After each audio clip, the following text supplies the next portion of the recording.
Good morning friends. आज हम पढ़ने वाले हैं इंडियन कॉन्स्टिट्यूशन का आर्टिकल 1। तो हमें जैसे कि पता है हमारे कॉन्स्टिट्यूशन में 22 पार्ट्स हैं, ठीक है। 22 पार्ट्स में हम फर्स्ट पार्ट पढ़ने वाले हैं यूनियन और एंड इट्स टेरिटरी, ठीक है। यूनियन एंड इट्स टेरिटरी में आर्टिकल 1 से 4 इंक्लूडेड हैं। तो आज हम पढ़ने वाले हैं आर्टिकल 1।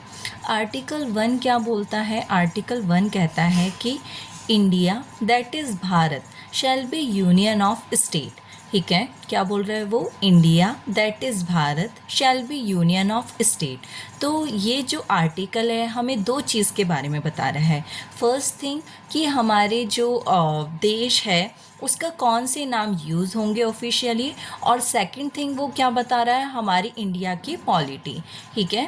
तो जैसे कि कॉन्स्टिट्यूशनल जो कॉन्स्टिट्यूएंट असेंबली थी उसमें बहुत ज़्यादा ना इस चीज़ पे डिस्कशन हुआ कि कौन सा नेम होना चाहिए। तो कुछ लोगों ने बोला कि ट्रेडिशनल नेम होना चाहिए, कुछ लोगों ने बोला कि मॉडर्न नेम होना चाहिए। तो उन्होंने क्या सोचा, चलो हम दोनों नाम को रख लेते हैं। तो पहला नाम कौन सा यूज़ किया गया? इंडिया। और दूसरा जो हिंदी में यूज़ किया गया वो कौन सा? भारत। तो इससे क्वेश्चन भी बहुत बार बने हैं कि हमारी जो इंडियन कॉन्स्टिट्यूशन है उसमें किस टाइप के नाम अपने उसमें कौन कौन से नाम यूज़ किए गए हैं। तो दो तरीके के नाम यूज़ किए गए हैं, एक इंडिया और एक भारत। अब दूसरी चीज़ क्या बोली गई है? Shall be union of state. Union of state का मतलब ये है कि जो हमारे स्टेट हैं वो क्या है? एक संघ का हिस्सा है और उन्हें कभी भी एक दूसरे से अलग नहीं हो सकते हैं। इसका मतलब क्या है कि जैसे कि अगर हम अमेरिका में देखते हैं तो जो स्टेट है उनको वो पावर है कि वो अलग हो सकते हैं। दूसरी चीज़ आपने सुना होगा कि है ना वहाँ की जो सिटीजनशिप होती है वो कैसी होती है? दो होती है, ठीक है। उनको स्टेट की अलग लेनी पड़ती है और यूनियन की जो मेन एरिया है वहाँ की अलग लेनी पड़ती है, ठीक है। लेकिन यहाँ पर अपने पड़ा हुआ है कि one citizenship, only single citizenship है। क्यों? क्योंकि अपने यहाँ पर जो मेन यूनियन है उसी को ही पूरी पावर है। यहाँ पर स्टेट को ये पावर नहीं है कि वो अलग से क्या हो जाए, सेपरेट हो जाए, कि अपने आप से कोई भी फैसला ले ले, ये सारे राइट उसको नहीं है। तो ये क्या कहलाएगा? India that is Bharat shall be union of state, ठीक है।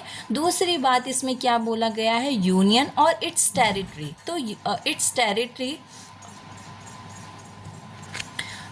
टेरिटरी ऑफ इंडिया की बात की गई है। तो कुछ बच्चे कंफ्यूज हो जाते हैं कि क्या यूनियन टेरिटरी और टेरिटरी ऑफ इंडिया सेम है?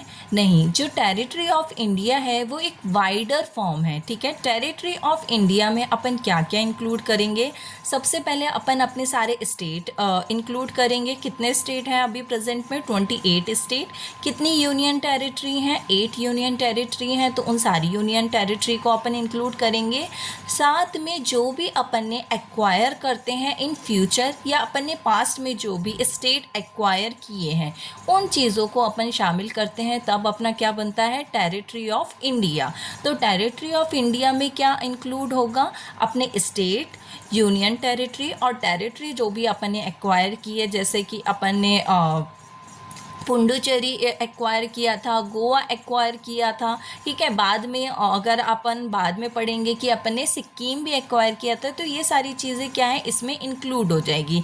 तो ये सारी चीज़ों को मिलाकर क्या बनता है? अपना टेरिटरी ऑफ इंडिया बनता है। और जो यूनियन टेरिटरी है उसमें सिर्फ क्या रहता है? सिर्फ यूनियन टेरिटरी ही रहेगा, उसमें स्टेट और ये सारी चीज़ें इंक्लूड नहीं की जाएंगी। तो आपको समझ में आ गया होगा कि यूनियन टेरिटरी और टेरिटरी ऑफ इंडिया में क्या डिफरेंस है। आई थिंक आपको पूरा आर्टिकल समझ में आ गया होगा। अगर आपको कोई भी डाउट है तो आप अपने कमेंट सेक्शन में बोल सकते हैं।